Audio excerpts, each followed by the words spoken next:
Manna and Quail. The whole Israelite community set out from Elim and came to the desert of Sin, which is between Elim and Sinai, on the 15th day of the second month after they had come out of Egypt.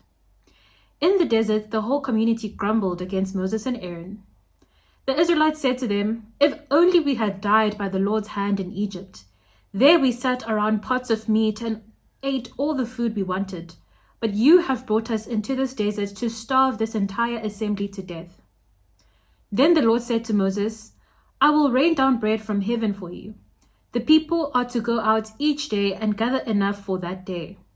In this way, I will test them and see whether they will follow my instructions. On the 6th day, they are to prepare what they bring in, and that is to be twice as much as they gather on the other days." So Moses and Aaron said to all the Israelites, "In the evening you will know that it was the Lord who brought you out of Egypt, and in the morning you will see the glory of the Lord, because he has heard your grumbling against him. Who are we that you should grumble against us?" Moses also said, "You will know that it was the Lord when he gives you meat to eat in the evening, and all the bread you want in the morning, because he has heard your grumbling against him. Who are we? You are not grumbling against us, but against the Lord." Then Moses told Aaron, "Say to the entire Israelite community, 'Come before the Lord, for he has heard your grumbling.'" While Aaron was speaking to the whole Israelite community, they looked toward the desert, and there was the glory of the Lord appearing in the cloud. The Lord said to Moses, "I have heard the grumbling of the Israelites. Tell them, at twilight you will eat meat, in the morning you will be filled with bread. Then you will know that I am the Lord your God." That evening, quail came and covered the camp, and in the morning there was a layer of dew around the camp. When the dew was gone, thin flakes like frost on the ground appeared on the desert floor. When the Israelites saw it, they said to each other, "What is it?" For they did not know what it was. Moses said to them, "It is the bread the Lord has given you to eat. This is what the Lord has commanded. Everyone is to gather as much as they need. Take an omer for each person you have in your tent." The Israelites did as they were told. Some gathered much, some little. And when they measured it by the omer, the one who gathered much did not have too much, and the one who gathered little did not have too little. Everyone had gathered just as much as they needed. Then Moses said to them, "No one is to keep any of it until morning." However, some of them paid no attention to Moses. They kept part of it until morning, but it was so full of maggots and began to smell. So Moses was angry with them. Each morning everyone gathered as much as they needed, and when the sun grew hot, it melted away.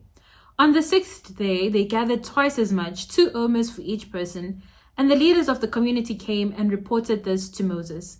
He said to them, "This is what the Lord commanded. Tomorrow is to be a day of Sabbath rest, a holy Sabbath to the Lord. So bake what you want to bake and boil what you want to boil, save whatever is left and keep it until morning." So they saved it until morning as Moses had commanded, and it did not stink or get maggots in it. "Eat it today," Moses said, "because today is a Sabbath to the Lord. You will not find any of it on the ground today. 6 days you are to gather it, but on the 7th day, the Sabbath, there will not be any."